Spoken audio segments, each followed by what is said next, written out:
Lloyd barrage museum. Lloyd दरअसल मुंबई के governor थे जिन्होंने 1923 में यहाँ पर काम शुरू करवाया था। ब्रिटिश दौर में आबपाशी के लिए बनाया जाने वाला सबसे बड़ा नहरी निज़ाम सिंध और बलूचिस्तान के 61 लाख एकड़ को सैराब करता है। तकरीबन 100 साल पुराना ये बैराज 15 लाख क्यूसेक पानी मुंतकिल करने की सलाहियत रखता है।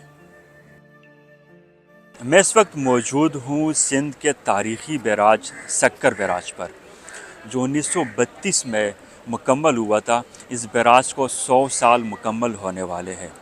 ब्रिटिश दौर की ये यादगार जो दरिया सिंध पर एक बहुत बड़ा बैराज तामीर हुआ और यहाँ से 7 नहरें निकलती है।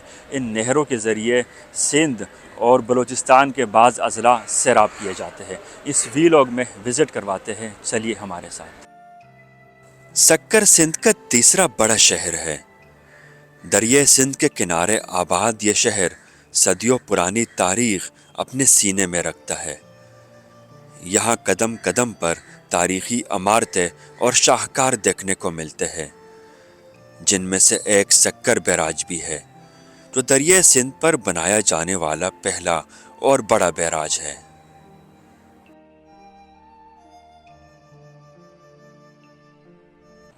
सक्कर बैराज का मुकाम है जहाँ से 66 दरवाज़ों को देखा जा सकता है। इस मुकाम पर इस वक्त दरवाज़ों के मेंटेनेंस का काम चल रहा है और दूसरी तरफ दरिया के अंदर भी जो इसका डाउन का मुकाम है, जहाँ से पानी निचली जानिब गुज़रता है, वहाँ पर भी काम चल रहा है। दरअसल मुख्तलिफ़ वक्तों में जो बैराज का मुकाम है, यहाँ से रेत निकाली जाती है ताकि जो इसकी गुंजाइश है पानी गुज़रने की, वो अपनी गुंजाइश के मुताबिक ही पानी यहाँ से गुजारा जा सके। पिछले दिनों यहाँ सक्कर बैराज के मुकाम पर एक दरवाज़ा भी जो पानी में गिर चुका था, उसका काम भी मुकम्मल कर लिया गया है। लेकिन जो दीगर दरवाज़े हैं, दरअसल बहुत कदीम एक बैराज है जिसको अब 100 साल मुकम्मल होने वाले हैं। तो मुख्तलिफ़ वक्तों में मेंटेनेंस का काम यहाँ होता रहता है ताकि इस बैराज को मेंटेन रखा जाए।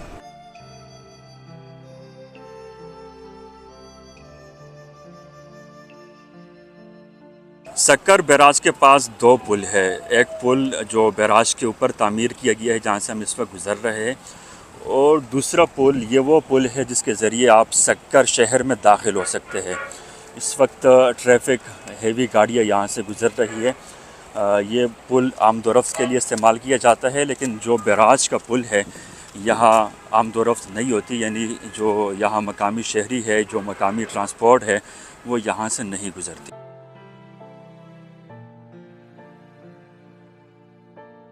सक्कर बैराज के मुकाम पर जो तारीख़ी म्यूज़ियम यहाँ बनाया गया है, लॉयड बैराज म्यूज़ियम।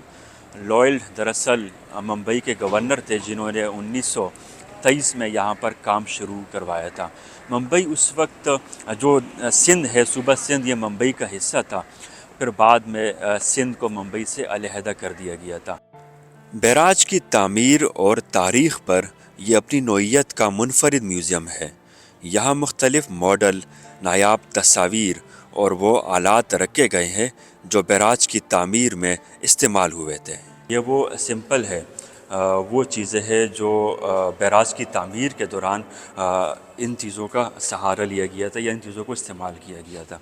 यानी यहाँ पर मुख्तलिफ़ पत्थर है या फिर रेत है, तो वो यहाँ सिंपल के तौर पर उन्होंने दिखाए हैं कि वो चीज़ें जो सक्कर बैराज की तामीर के दौरान, यानी जो इसके दरवाज़े हैं, जो पिलर है, जो स्ट्रक्चर है, तो वो ये इन अशिया, इन दहातों का इसमें इस्तेमाल किया गया था। ये दरवाज़ा भी यहाँ पर दिखाया गया है। सक्कर बैराज के 66 दरवाज़े हैं। तो दरवाज़ा किस तरह तामीर हुआ है, ये एक मॉडल यहाँ पर इसका पेश किया गया है। यानी जो 3 हिस्से हैं, ये वो हिस्सा है जहाँ पर दरिया का पानी मौजूद होता है, उसको रोकने के लिए दरवाज़ा जो लोहे की दहात है वो यहाँ पर लगाई गई है। इसी तरह ये इसका बलाई हिस्सा है और जो ऊपर पुल बना है, पुल यानी गाड़ियाँ करीब से गुजरती है, लेकिन दरवाज़ा जहाँ ये खुलता और बंद होता है तो इसका अंदरूनी हिस्सा है। दरिया सिंध से 7 केनाल निकलती है। लेफ़्ट बैंक पर 4 केनाल है और राइट बैंक पर 3 केनाल है। राइस केनाल, दादू केनाल, NW केनाल, जो दरअसल कीरतर केनाल के नाम से भी मारूफ़ है, رائس کینال یا رائس کینال وہ کینال ہے جو لاڑکانہ کی طرف جاتا ہے اور وہ علاقہ جہاں پر چاول کی فصل بوئی جاتی ہے، تو رائس کینال کا پانی دراصل ان ایریاز میں منتقل ہو رہا ہے۔ دادو کینال دادو کی طرف بڑھتا ہے، اور جو NW کینال ہے یہ کیرتر کینال کے نام سے بھی معروف ہے، اور بلوچستان کے جو اضلاع ہے ڈیرہ مراد جمالی، تو یہ کینال اس طرف نکالا گیا ہے۔ اسی طرح یہ جو مکمل سکر بیراج جو دروازے ہے، تو یہ وہ یہاں پر ان کا ایک عکس انہوں نے پیش کیا ہے، جو 66 دروازے ہے، گیٹ نمبر 1 سے شروع ہو کر گیٹ نمبر 66 تک، یعنی اس طرف دریا ہے، اور یہ اس کا ڈاؤن ایریا ہے جہاں پر پانی آگے بڑھتا ہے کوٹری بیراج کی طرف۔ اور ہم جہاں موجود ہے آخر کونے میں میوزیم دکھایا گیا ہے، ہم اسی میوزیم کے اندر موجود ہے۔ اس کے پاس جو لیفٹ بینک ہے وہاں پر 4 کینال ہیں، KW feeder, Rohri canal, KE feeder اور ایسٹرن نارا کینال۔ نارا کینال وہ کینال ہے جو خیرپور کے پاس جو صحرائی زمین ہے، یہ پانی وہاں گزرتا ہے اور آگے پھر بڑھتے ہوئے عمر کوٹ بدین تک جاتا ہے، یہ کافی طویل کینال ہے۔ اسی کے ساتھ ساتھ جو 2 کینال مزید ہے، روہڑی کینال بھی، روہڑی دراصل یہاں قریب شہر ہے، نام اسی کا دیا گیا ہے، لیکن یہ کینال بھی کافی طویل کینال ہے، اور یہ بھی پھر آگے نواب شاہ اور اس سے آگے گزرتے ہوئے جو حیدرآباد ہے، بدین ہے، یہ ان ایریاز کی طرف جاتا ہے۔ اور جو 2 کینال ہے یہاں پر قریب خیرپور بہت بڑا شہر ہے، ضلع ہے، ایک وقت میں خیرپور ریاست تھی، تو 2 کینال اپر اور لوور، یعنی خیرپور کی طرف جو شہر ہے جہاں پر پانی جا رہا ہے آبپاشی کے لیے، تو وہ ان 2 کینال کے ذریعے منتقل ہوتا ہے۔ سکر بیراج سرد و گرم حالات کے باوجود مضبوطی کے ساتھ اپنی بنیادوں پر موجود ہے۔ 1976 کے سیلاب میں اس بیراج سے 12 لاکھ کیوسک کریلا گزرا تھا۔ اسی طرح 2010 کے سیلاب میں سکر بیراج نے 10 لاکھ کیوسک پانی کا سامنا کیا تھا۔ لوئلڈ بیراج یا سکر بیراج جو نمایاں خصوصیات ہے، جو فیچرز ہے، وہ یہاں انہوں نے ڈسکس کیے ہیں۔ 1923 میں اس بیراج پر کام شروع ہوا تھا، یعنی برٹش دور میں، اور 9 سال کے بعد 1932 میں یہ بیراج مکمل ہوا۔ اس کے 66 دروازے ہیں، اور جو ایک دروازہ ہے وہ 60 فٹ چوڑا ہے۔ اسی طرح جو یہاں ڈیزائن ڈسچارج ہے وہ 1.5 ملین کیوسک پانی یہاں سے گزارا جا سکتا ہے۔ اس بیراج نے بہت بڑے بڑے سیلاب جھیلے ہیں، یہاں سے بڑے بڑے سیلاب گزرے ہیں، مونسون میں بارشوں کے بعد جو بڑے سیلاب آتے رہے ہیں، تو کامیابی کے ساتھ اس بیراج نے ان سیلاب کو ڈاؤن کی طرف منتقل کیا ہے۔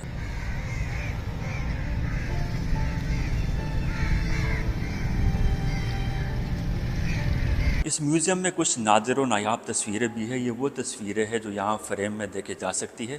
جب یہ بیراج تعمیر ہو رہا تھا تو اس وقت کی منظر کشی کی گئی ہے۔ یہ تصویریں اوریجنل تصویریں ہیں، اس وقت یہ بنائی گئی تھی۔ جو بیراج کے دروازے ہے، دریا کا مقام دیکھا جا سکتا ہے، تو دونوں اطراف مکمل اس میوزیم میں وہ تصویریں لگائی گئی ہے۔ اسی طرح جو انجینئر تھے، تو اس انجینئر کی تصویر بھی یہاں پر دیکھی جا سکتی ہے، آرنلڈ آلبرٹ، جنہوں نے اس بیراج کو ڈیزائن کیا تھا۔ میوزیم کے ذریعے دراصل جو انہوں نے یہاں پر دکھانے کی کوشش کی ہے کہ اس بیراج کی تعمیر میں جو محنت ہوئی ہے، جو اس کو اس وقت برٹش دور میں ڈیزائن کیا گیا تھا، ایک منفرد بیراج اس حوالے سے بھی ہے کہ یہ واحد بیراج ہے جو دریائے سندھ پر سندھ کی حدود میں تعمیر ہوا تھا۔ اب مزید آگے بڑھتے ہیں اور یہاں دیکھتے ہیں یہ گیٹ نمبر 31 اور تاریخ لکھی ہے دسمبر 1982۔ Engineer HM Dahir get in کے نام سے منسوب ہے۔ تو اس کے اوپر مشینری بھی دکھائی گئی ہے، یعنی مشینری کے ذریعے جو بھاری بھرکم گیٹ ہے ان کو کھولا اور بند کیا جاتا ہے۔ مختصر سا میوزیم ہے، لیکن ایک مطالعاتی میوزیم ہے، اسٹڈی کے طور پر اس کو آپ وزٹ کر سکتے ہیں، اور یہاں دیکھ سکتے ہیں کہ کس طرح سکر بیراج کو آپریٹ کیا جاتا ہے، جو ایک بہت بڑا بیراج ہے جہاں سے دونوں اطراف کل 7 نہریں نکلتی ہے، اور جو سندھ کے ساتھ ساتھ بلوچستان کا ڈیرہ مراد جمالی، اسی سکر بیراج سے جو نہریں نکالی گئی ہیں ان کو سیراب کیا جاتا ہے۔